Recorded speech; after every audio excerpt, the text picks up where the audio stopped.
Hi. இன்னைக்கு நம்மளோட ஃபேமிலில இருக்கவங்க யாருக்கெல்லாம் விஷ் பண்ண சொல்லியிருக்காங்கன்னு வாங்க பார்க்கலாம். ஃபர்ஸ்ட் விஜயஸ்ரீ அப்படின்றவங்களுக்கு வந்து பர்த்டே அவங்க அம்மா தான் விஷ் பண்ண சொல்லியிருக்காங்க. Happy birthday Vijayasri sister. Hi. இன்னைக்கு நம்மளோட ஃபேமிலில இருக்கவங்க யாருக்கெல்லாம் விஷ் பண்ண சொல்லியிருக்காங்கன்னு வாங்க பார்க்கலாம். ஃபர்ஸ்ட் விஜயஸ்ரீ அப்படின்றவங்களுக்கு வந்து பர்த்டே அவங்க அம்மா தான் விஷ் பண்ண சொல்லியிருக்காங்க. ஹாப்பி பர்த்டே விஜயஸ்ரீ, நீங்க எப்பவுமே ரொம்ப ஹாப்பியா இருக்கணும். அடுத்தது மாறன் அப்படின்றவருக்கு வந்து பர்த்டே சொல்லிட்டு அவங்க அக்கா சௌமி வந்து விஷ் பண்ண சொல்லியிருக்காங்க. ஹாப்பி பர்த்டே மாறன், நீங்களும் எப்பவுமே ரொம்ப ஹாப்பியா இருக்கணும். அடுத்தது தவசி அப்படின்றவருக்கு பர்த்டேன்னு சொல்லிட்டு அவங்களோட ஒய்ஃப் தான் விஷ் பண்ண சொல்லியிருக்காங்க. ஹாப்பி பர்த்டே தவசி பிரதர், நீங்களும் எப்பவுமே ரொம்ப ஹாப்பியா இருக்கணும்.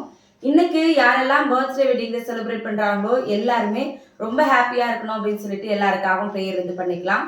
வாழ்த்துக்கள் பதிவுல யாருக்காவது விஷ் பண்ணணும் அப்படின்னு நினைச்சீங்கன்னா உங்களோட பேரையும் யாருக்கு நீங்க விஷ் பண்ண போறீங்க அப்படின்றதையும் மறக்காம கமெண்ட்ல வந்து சொல்லுங்க. இப்படி நாளைக்கு வாழ்த்துக்கள் பதிவுல பார்க்கலாம். தேங்க்யூ.